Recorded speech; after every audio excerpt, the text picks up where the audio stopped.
कल एक प्रश्नकर्ता ने प्रश्न किया कि हम प्राय बहुत महापुरुषों को देखें कि बहुत बुरा कष्ट भोगना पड़ता है संतों को, ऐसा क्यों? बड़े बड़े पापी हैं ऐसे, उनको कुछ नहीं कष्ट होता, और संत जो भजन कर रहे हैं उनको बहुत ही कष्ट होता है, ऐसा क्यों होता है? ऐसा इसलिए होता है, उसके दो कारण होते हैं। पहला तो इतने करुणा में होते हैं कि वो अपने जनों के आगामी प्रारब्ध को देख लिया और वो जान भी नहीं पाया और प्रारब्ध को घसीट कर अपने शरीर पे डाल लिया और भोग लिया। इतना करुणा में हृदय होता है कि अनंत माताओं का हृदय भी उतना करुणा में नहीं होगा। कोई जान नहीं सकता इस बात को। वो देखा कि हमारे अमुक जन पर प्रारब्ध का आक्रमण होने वाला है, तो प्रारब्ध तो मिटाया नहीं जा सकता, भोगा जा सकता है, तो आओ हम भोगने के लिए तैयार हैं, और वो उनके प्रारब्ध को ले लेते हैं। दूसरा, अनंत जन्मों का हिसाब बराबर होना है, भगवत प्राप्ति होनी है, अब आखिरी जन्म है तो जो हिसाब है अनंत जन्मों का, पहाड़ का पहाड़ जमा था छोटा छोटा भोग भोगते हुए, तो उनको लगता है कि जो संत महात्मा उनको बहुत कष्ट है। बिल्कुल कष्ट नहीं है, केवल प्रारब्ध भोग की लीला। वो दो प्रकार की, एक करुणा करके अपने जनों के प्रारब्ध को ले लेना, एक दूसरा अपने अनंत जन्मों के प्रारब्ध को भोग कर पवित्र होकर भगवान के धाम जाना।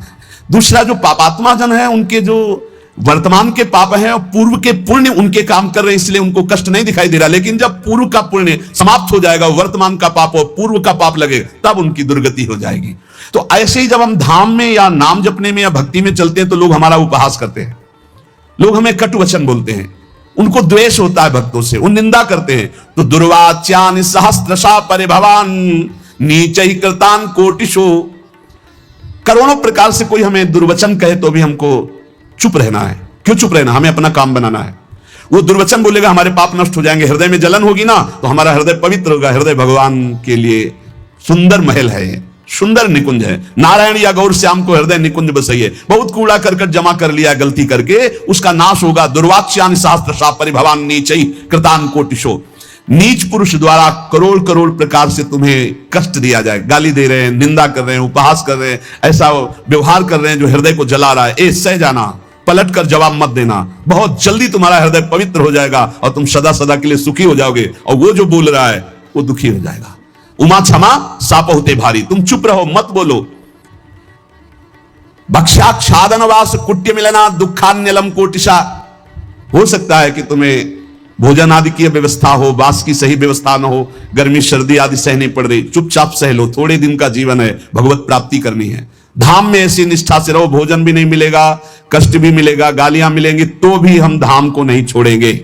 कामाद्य रति पीड़या च मनसो वैकल्यमात्यंतिकम, अब इतने बड़े भजनानंदी तो नहीं है कि हम काम विजयी हों, तो ये काम आदि दोष हमारे हृदय को जलाएंगे, पीड़ा देंगे, पर हम किसी से कहेंगे नहीं, कोई चेष्टा नहीं करेंगे, सह जाएंगे।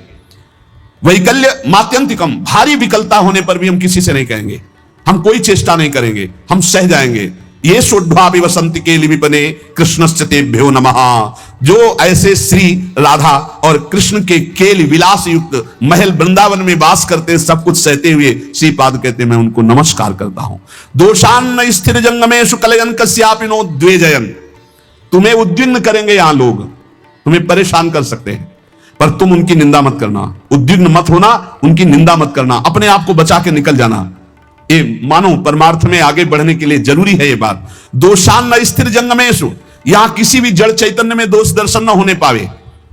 यद्यपि वो तुम्हें उद्वेग प्रदान करेंगे, भगवत पार्षद हैं, प्रेरित होकर आएंगे, तुम्हें ऐसे वचन बोलेंगे, ऐसी चेष्टा करेंगे, ऐसे उद्वेग प्रदान करेंगे, पर तुम उद्वेग मत कर। किंचित दयत्न लब्ध मितभुक चित्ते पिना स्त्रीक्षणा, यदि तुम्हें कवल दो कवल ही भोजन मिल जाए तो उसी को खा करके दिन व्यतीत कर लो।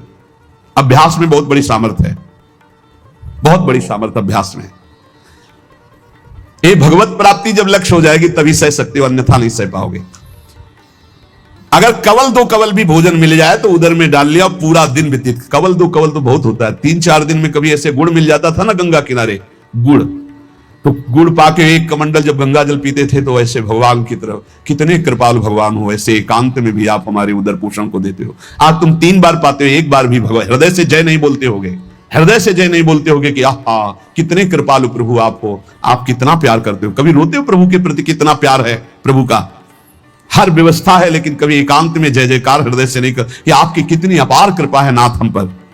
और कह रहे मितभुक चित्ते पिन स्त्रीक्षणा, एक क्षण के लिए भी वृत्ति काम भोग के लिए किसी माता बहन की तरफ गंदी भावना से न जाने पावे। धाम में वास करते हो, ऐसी गलती ना होने पावे। श्री राधा मुरली धरोज्वल यशहा श्रणवन गृणन संस्मरण यो वृंदावन मावसेन मधुर धीर धन्याय तस्मै नमः। जो हर समय राधा मुरलीधर का निरंतर नाम जप करता है, यशोगान करता है, किसी माता बहन की तरफ काम भाव से एक क्षण भी नहीं देखता है, थोड़ा कवल दो कवल मिल जाए उसी से काम चला लेता है, रात दिन भजन में है पर लोग उसे गाली देते हैं, लोग उसको दुर्वचन बोलते हैं पर वो कुछ नहीं बोलता, सह जाता है, तो श्रीपाद कह रहे हैं धन्याय तस्मै नमः, वो धन्य हो गया, मैं उसे नमस्कार करता हूं। ऐसा हमारा जीवन श्रीधाम वृंदावन के प्रति समर्पित हो। भावना कभी मिथ्या या कल्पना नहीं होती, उपासक को भाव से ही रसास्वादन मिलता है। भावोत्सवेन भजताम रसकाम धेनुम तम राधिका चरण रेणु माम स्मर। यदि भाव नहीं उत्पन्न हुआ तो अभी जीवन सुन। साधना की अवस्था में आपको लाभ मिला है क्या? भाव। साधु को, साधक को, भक्त को, उपासक को उपलब्धि हुई है तो क्या उपलब्धि हुई? भाव। जैसे ज्ञान मार्ग में भी भाव है, ब्रह्म भाव, भगवत भाव में है सखा भाव, दास्य भाव, वात्सल्य भाव, गोपी भाव, सहचरी भाव, भाव की प्राप्ति होना। श्रद्धाहीन, मिथ्याचारी, मनमानी आचरण करने वालों को भाव का परिचय ही नहीं, जानते ही नहीं कि भाव क्या है। सच्ची मानिए, जिस दिन आप भाव में डूबने लगेंगे आपको कहीं जाने आने की जरूरत नहीं। यहां के ठाकुर का दर्शन नहीं हुआ तो विश्व में कहीं भी दर्शन करे और शांति नहीं मिलने वाली। इसलिए जो भगवत कृपा पात्र होते हैं अंतर में घुसना प्रारंभ कर देते हैं, अंतर्मुख होकर के अपने हृदय देश के ठाकुर के दर्शन की चेष्टा करते हैं। हृदय के भगवान का साक्षात्कार हो गया तो सर्वत्र होगा, और सर्वत्र घूमे आप हृदय के ठाकुर का साक्षात्कार नहीं तो कुछ हाथ नहीं लगेगा। करके देख लो, मन चराए आओ, मन को घुमाए आओ, आंखें चराए आओ, लेकिन हृदय के ठाकुर का साक्षात्कार नहीं हुआ तो विश्राम नहीं मिलेगा। देखो, ये भाव राज्य है, इसमें स्थूल से सूक्ष्म, सूक्ष्म से सूक्ष्मतर और सूक्ष्मतर से सूक्ष्मतम में प्रवेश होता है। यह दिव्य भावना का लोक है। स्थूल, सूक्ष्म, कारण, भाव, चिन्मय, 5 भेद है। पहले स्थूल भाव बनता है। कैसे? शरीर से प्रकट सेवा में खूब तन्मयता, शरीर से जैसी आज्ञा हुई जहां हमें खड़ा कर दिया गया वही शरीर प्रधान। फिर अंतर में घुसता है, अंतःकरण प्रधान, सूक्ष्म शरीर, चिंतन प्रधान। अब बाहर की क्रियाएं तो पहले से ही संयमित हो चुकी है, अब जैसी गुरु आज्ञा वैसा अंदर चिंतन प्रधान। फिर कारण स्वभाव प्रधान हो गया। यह जो पर्यो मोहि सहज स्वभाव श्री हरिवंश नाम रस जाओ श्रुतौ राधिका कीर्तिरंता स्वभावे। अब उसका स्वभाव बन गया भगवत लीला गाना, भगवत लीला सुनना, भगवत नाम जप करना, भगवत कीर्तन करना, भगवत सेवा करना। तब प्रकट होता है भाव। स्थूल, सूक्ष्म, कारण, तीनों का परिवर्तन जो कर दे उसका नाम भाव। भाव के आगे चिन्मय देह की प्राप्ति होती है, जिसे भाव देह कहते हैं। यह बड़ा विलक्षण होता है, न स्थूल होता है, न सूक्ष्म होता है, न कारण होता है, न यातना देह होता है, न देव देह होता है, न स्वाप्निक देह होता है। एक अलौकिक चिन्मय भाव देह है। ये नित्य, जैसे प्रिया प्रीतम वैसा ये नित्य है चिन्मय देह। ये देह केवल कहने मात्र को ये शुद्ध भगवत स्वरूप है। इसमें देह जनित कुछ नहीं है, हड्डी मांस या पुरुष स्त्री के चिन्ह ये सब नहीं है भाव देह में। अब आप विचार कीजिए, ये जो लीलाएं हैं ये चिन्मय देह से हो रही है, जहां ना स्त्री चिन्ह है, ना पुरुष चिन्ह है, ना रक्त है, ना मांस है, ना मज्जा है, ना हड्डी है, ना विकार है, निर्विकार चिदानंद चिन्मय देह। कैसे जानोगे कैसी रास हो रही है? यहां देह और देही का भेद नहीं, जैसे आत्मा अलग है देह अलग है। यहां माया का पर्दा नहीं है, यहां बहिरंग प्रकृति का प्रवेश नहीं है, यहां अंतरंगा योग माया का भी प्रवेश नहीं है। यहां माया की चादर डालकर भगवान नहीं खेलते, यहां खुला खेल हो रहा है चिदानंद में। जैसे यहां तो माया की चद्दर पड़ी हुई, पहले देह फिर अंदर बैठा हुआ चिदानंद तत्व है, उसे कोई बिरला ज्ञानी जानता। समात्मा सुदुर्लभा वासुदेवा स्वरमिति। इस चिन्मय भावदेह की जब प्राप्ति होती है तो केवल प्रिया प्रीतम के मिलन आनंद की व्यवस्था करना और उसी आनंद में पूर्णानंद में डूबना। जैसे हरिवंश लाल ललना मिली तो हियो सिरावत मोर, चिदानंद भावदेह से चरी। इसमें जो चरम सुख है उसके आगे मोक्ष सुख कड़ुआ लगता है। यह रहस्य तभी खुलता है जब दिव्य लीला राज्य के भावरस में डूबे हुए किसी भावुक महापुरुष की शरणागति मिल जाए। और उनकी बताई हुई उपासना के क्रम से स्थूल शरीर, सूक्ष्म शरीर, कारण शरीर, तीनों से परे भाव, भाव से भी गाढ़ भाव दे चिदानंदमय की प्राप्ति, तब इस लीला में प्रवेश हुआ। प्रभु की प्राप्ति के अनेकों निश्चित मार्ग सत्य हैं जो मोक्ष प्रदान करते हैं, प्रेम भी प्रदान करते हैं, परंतु ये कुछ विलक्षण है। लीला संदोह में प्रवेश करने के लिए सखी भावापन्न होना ही पड़ेगा। देखो, जब नारद जी ने हट किया कि मुझे आपकी ब्रज लीला रास देखना है, तो उनको नारद जी से गोपी बनना पड़ा। अर्जुन जी को भी गोपी बनना पड़ा। भगवान शंकर जी ने जब चाहा तो इनको भी गोपी बनना पड़ा। ब्रज लीला के रास में अर्जुन को, नारद जी को, भगवान शंकर को गोपी बनकर के प्रवेश दिलाया। लेकिन नवनिवृत्त निकुंज में तो सहचरी भाव के बिना प्रवेश। तीन गोपिन ते दुर्लभ माई, नित्य विहार सहज सुखदाई। यहां धाम, परिकर, खगमृग, पशु पंछी, सब चिदानंद। यहां दो नहीं, सब एक है। प्रिया, लाल, खग, मृग, पशु पंछी, वृंदावन, सहचरिया, सब का सब एक ही परम तत्व, हित, प्रेम। प्रेम, ये प्रेम का वैभव। इस नित्य परिकर में भाव देह से सम्मिलित हुआ जाता है। भाव देह के बिना रास और विलास, ये परम गुह्य रहस्य है, इसे कोई नहीं जान सकता। ये तर्कों के द्वारा, विद्वता के द्वारा, शास्त्रों के द्वारा प्रमाणित नहीं किया जा सकता, क्योंकि जितने प्रमाण दोगे सब योग माया के अंतर्गत होंगे। योग मायातीत, पहले तो मायातीत, मलिन त्रिगुण माया, सतोगुण, रजोगुण, तमोगुण, फिर इससे भी विशुद्ध जो योग माया है, उसके ऊपर जब जाओ तब नवनिवृत्त निकुंज का रस। न लोक संग्रह है, न जगत के प्राणी हैं, न जगत की भावनाएं हैं, न जगत का भोग है। एक अलौकिक दिव्य धाम नवनिवृत्त निकुंज,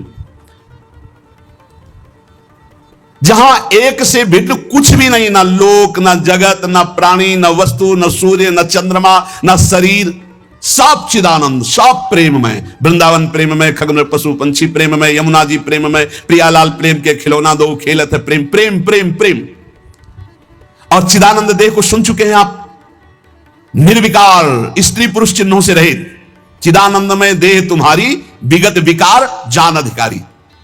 नित्य दिव्य रसमयी रासलीला का रहस्य ये माया मुग्ध मानव किसी भी तरह से नहीं जान सकता। हृदय में जब तक कोई भी वासना है तब तक प्रियालाल को कोई नहीं जान सकता।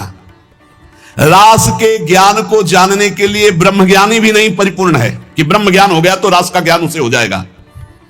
बड़ा खींचातानी करके कहते हैं आत्मविलास हो, ऐसा, ये अलग देश है। अगर एक खींचातानी वही ज्ञान से होता तो परम ज्ञानी जो महान पुरुष श्री सुखदेव जी हैं, वो सीधे आत्मविलास का वर्णन करते।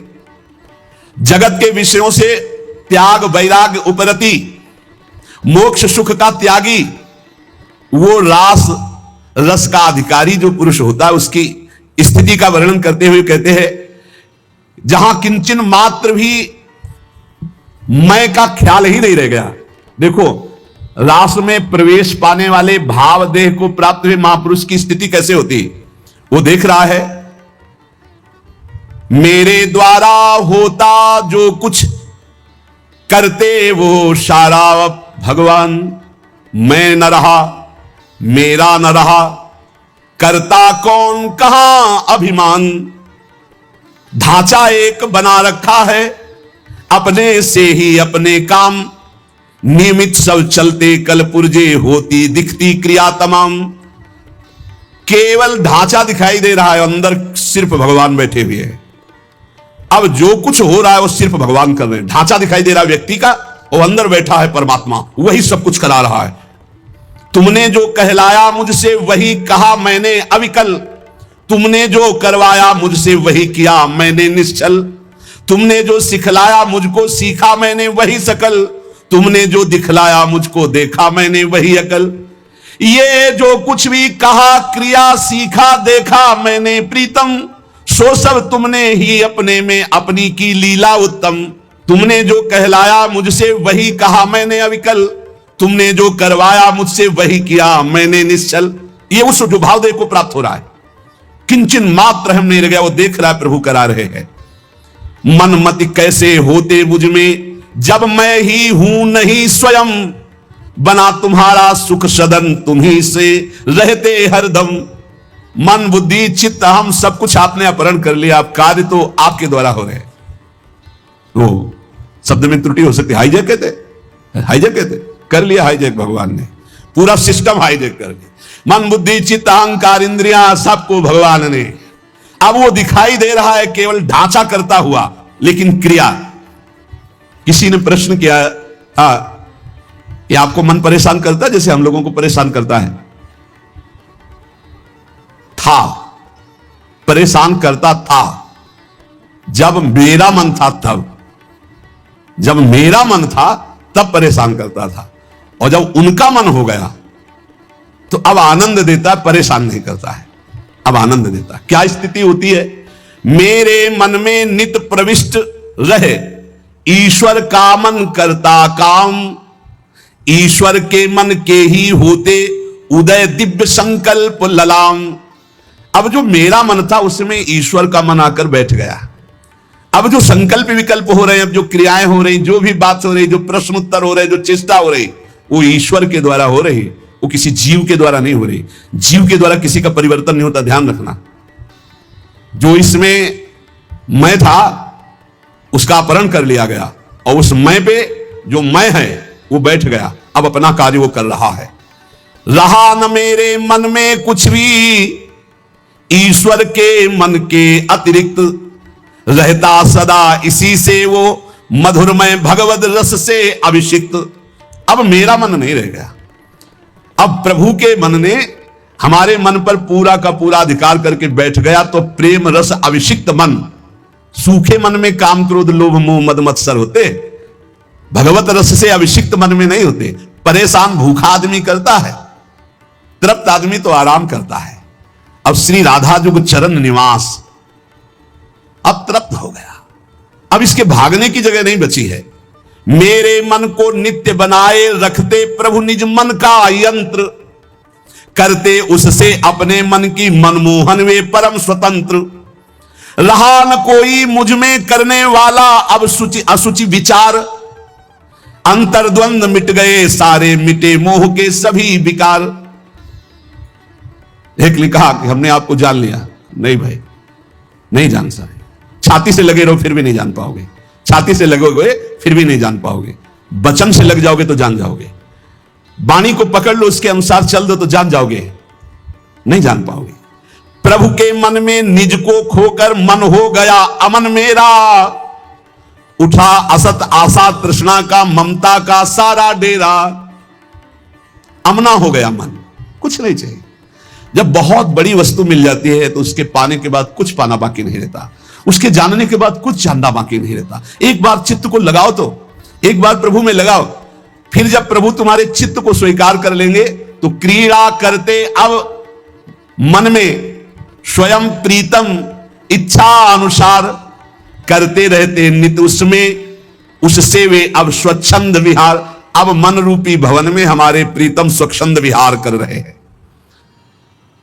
जितनी भी मलिनताएं थी, जितनी भी इच्छाएं थी, वो प्रभु से विमुख होने के कारण, और जब प्रभु पधारे मन में सब अपने आप खत्म, क्रियाएं वैसे ही हो रही। मेरा जो कुछ था सब ही पर हुआ एक उनका अधिकार, वे ही अब सब कुछ बने प्राण हृदय मन प्राणाधार। भगवत प्रेमी महात्मा के प्राण कौन? प्रभु। मन कौन? प्रभु। तो प्राणाधार कौन? प्रभु। हृदय कौन? प्रभु। स्वयं प्रभु बन जाते। रहे कहीं भी कैसा भी यह देह पांच भौतिक सविकार, सविकार मैं उनमें वे मुझ में, वे मैं नित्य निरंतर एकाकार। ये भावदेह में पहुंचने की स्थिति। मेरे द्वारा बोल रहे हैं केवल मेरे श्री भगवान, मेरे द्वारा छेड़ रहे हैं वे मीठी मुरली की तान। मेरे जीवन में अब तो एकमात्र उनका ही स्थान, अतः उन्हीं का होता मुझ में क्रिया नित्य क्षुद्र महान। क्रिया क्षुद्र हो या महान हो, वे उन्हीं भगवान से हो रही। अब मैं मेरा कहीं अस्तित्व तो नहीं रह गया। इस स्थिति में भाव का प्रादुर्भाव हो जाता है और भाव देह की प्राप्ति हो जाती है। तो कह रहे इस लोक में आराध्य देव से भिन्न कहीं भी जिसकी ममता नहीं है, उसके लिए कोई संसार नहीं है, उसके लिए कोई प्राणी नहीं है, यहां तक कि अपना भी अस्तित्व तो नहीं रह गया। देखो साधना को समझिए, अपना भी अस्तित्व नहीं रह गया, तब वो नित्य दिव्य रास लीला का रहस्य उसके हृदय में स्वयं प्रकाशित हो जाता है। ये माया मुग्ध मानव अपनी बुद्धि लड़ाकर रास को समझना चाहे तो कदापि नहीं। कौन अधिकारी है?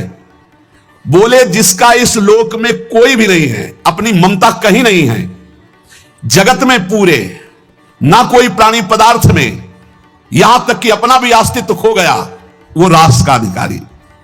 इसीलिए कई बच्चा के पेट, बच्चा बन जाओ, आचार्य शरणागत हो जाओ, स्थिति वो प्रदान कर देंगे। हृदय में जब तक थोड़ी भी वासना का अंधकार है, वो इस रास के ज्ञान से आलोकित नहीं हो सकता है। जगत के विषयों से त्याग, वैराग्य, उपरति के अनंतर रसिक महापुरुष की विशिष्ट कृपा, तब वो रास रहस्य का ज्ञाता होता है। श्री श्यामा श्याम की किंचित कृपा से रहस्य प्रकाशित होता है। ये लोक लोक नहीं रह जाता, मृत्यु लोक नहीं रह जाता उसकी दृष्टि में, ये सब दिव्य वृंदावन हो जाता। कहीं भी हो रहे उसकी दृष्टि वृंदावन में ही रहती, उसका दिव्य रास लोक अलग अलौकिक उसके नेत्रों में छाया रहता है। हमारा हृदय तो वासना से ग्रस्त है, दिव्य लोक की बातों पर विश्वास ही नहीं है, पाप की तरफ ही आकर्षण है, यही सुख दिखाई दे रहा है, इस माइक जगत को ही सत्य मान रहे हैं। अरे अभी माइक जगत को त्याग करके योग माया के आवरण को भेद करके आगे बढ़ना।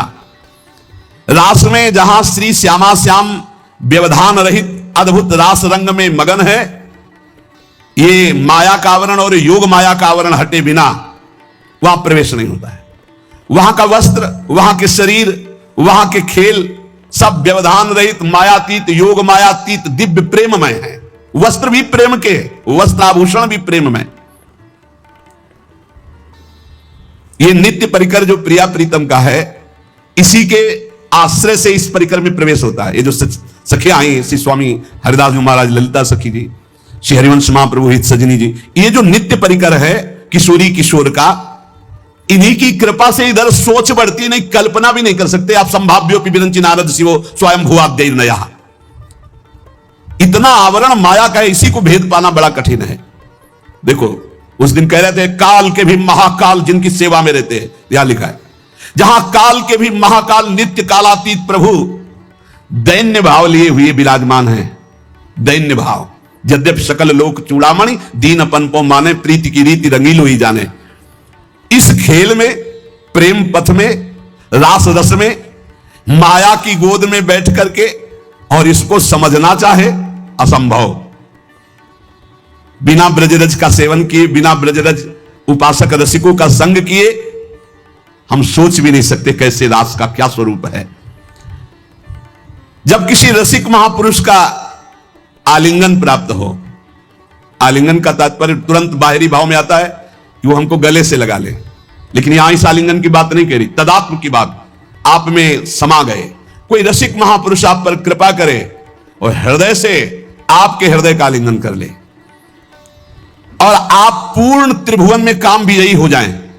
कोई त्रिभुवन में मृत्युलोक की सुंदरता, क्या देव गंधर्व लोक की भी सुंदरता, ब्रह्मलोक की भी सुंदरता आपको आकर्षित ना कर पावे। इस कोटि का वैराग्य जहां यत किंचन मात्र ब्रह्मलोक तक का कोई भी भोग आकर्षण ना पैदा कर पावे, वो इस मलिन माया को पार करके ठीक उस रास लीला परम धाम की तरफ जाने का अधिकारी होता है। कितनी ऊंचाई चाहिए, इसीलिए बच्चा बन जाओ। बहुत ऊंचे नहीं बन पाओगे, बच्चा बन जाओ। साधारण मानव समाज अपने धर्म में तो चल नहीं पा रहा, वर्णाश्रम धर्म की तो बात ही दूर हो गई, वैदिक सिद्धांतों तक तो पहुंच ही नहीं हो रही है। धर्म का जब तक पालन नहीं, तब तक पाप वासना भ्रष्ट किए हुए कैसे कोई समझेगा प्रिया प्रीतम की बात। इसीलिए बड़े भाग्यशाली हैं अपने लोग जो प्रिया प्रीतम की बात कथन ये सब महामहिम बातें ये सुनने को नहीं मिलेंगी, नहीं मिलेगी। आजकल श्रवण कथन का स्वरूप ही बदलता चला जा रहा है, एक उपहास, एक मनोरंजन, एक ऐसा। ये जो मायाकृत है, कैसे जानेंगे रास, कैसे जानेंगे भगवान की प्रेम विलास को। अरे भक्त तो धर्म राज्य, वैदिक सिद्धांत राज्य, यहां तक कि मोक्ष पदवी से ऊपर उठा हुआ प्रेम राज्य में जब पहुंचता, तब यह दिखाई देता है रास क्या है, राधा कृष्ण का स्वरूप क्या है। भावलीला में मानवीय कर्म चेष्टा का प्रवेश ही नहीं है। यह मानव जगत आदर्श के शिखर तक मानव कर्म पहुंचते हैं, रासलीला में नहीं। यह रासलीला भावलीला है, यह भाव देह से होती है। जैसे ब्रज में जो रास हुई, जब भगवान श्री कृष्ण की बंसी बजी तो सब गोपियां भगवान श्री कृष्ण के समीप पहुंची। तो हर गोपी अपने पति के पास सोई हुई थी, जहां जो जैसी थी व्यवस्था में। शरीर से एक भी गोपी नहीं गई। पूज्य महाराज भाई जी महाराज कह रहे, गोपी अपने अपने पति पुत्रों के पास थी। मानव देह मानव के पास था और भाव देह चिदानंद में दिव्य रूप से वो भगवान के समीप गई, रास में सम्मिलित हुई। ये स्थूल सूक्ष्म कारण देह नहीं थे, भाव देह चिदानंद में स्थिति गोपी की। चिन्मय देह भाव देह में दिव्य अलौकिकता होती, उसमें स्त्री पुरुष के चिन्ह ये सब भाव नहीं होते। इस माया देह को वहीं छोड़ दिया था अपने अपने घरों में, और सब भाव देह से पहुंची हुई थी। पूज्य भाई जी महाराज इसमें लिखे, आत्माराम श्री कृष्ण का आलिंगन आत्मा से होता, देह से नहीं। वो आत्मदेह स्वरूपा गोपांगनाएं थी। इसलिए प्रभु को जो रास विलास में तो कहा स्व प्रतिबिंब विभ्रमा, जैसे बालक अपने प्रतिबिंब से खेलता है, अर्थात सब श्री कृष्णमयी चिदानंद देहधारी गोपियां थी, कोई लौकिक स्त्रियां नहीं थी। जब ब्रज रास को ही नहीं समझ पा रहे हैं तो नवनिभृत निकुंज का रास ये भावुक जनों का विषय है, ये कल्पना का लोक नहीं है, ये परात्पर प्रेम का दिव्य लोक है। इसलिए हमारी प्रार्थना उन प्रेमी उपासकों से है कि ऐसे बहिर्मुख जनों का, ऐसे बहिर्मुख व्यवहार का, ऐसे बहिर्मुख वार्ता का त्याग करके अपने भाव को बचाते हुए बहुत ऊंचाई पर प्रभु ने घसीट लिया है प्रिया प्रीतम की उपासना। तो सिर्फ श्यामा श्याम का नाम, श्यामा श्याम के रूप, श्यामा श्याम की लीला, श्यामा श्याम के गुणों का गायन करते हुए संसार की, लोक परलोक की कोई परवाह न करते हुए, किसी की समालोचना का यह विषय नहीं, ये अपने हृदय के भाव का विषय है। तो जैसा आचार्य गुरुदेव ने उपदेश किया वैसा हम आगे बढ़ते रहे। पूज्य श्रीपाद प्रबोधानंद जी महाराज, यदि आपको वृंदावन का वास मिल गया है, वृंदावन आने को मिल गया है, अब यहां आपको कोई कटुवचन बोलता है, आपके साथ दुर्व्यवहार करता है, तो आपको पवित्र किया जाता है। निरंतर नाम जप करें और जो भाव में झांकी आ रहे उसे कल्पना मत मानो। बहुत रोमांचित हो कि प्रभु पधारे, प्रियालाल हमारे ध्यान में आ रहे, और जैसा तुम्हारा गाढ़ ध्यान होता जाए, किसी से कभी कहना मत कि स्वप्न में भगवान आए हैं या हमारे ध्यान में भगवान आए हैं, आज तो हमने ऐसा अनुभव किया, वैसे कुछ मत बोलो। परमार्थ की अनुभूतियां छुपाने से आगे बढ़ती हैं। अगर हम जरा भी बोल दिए तो उसी दिन से बंद हो जाए।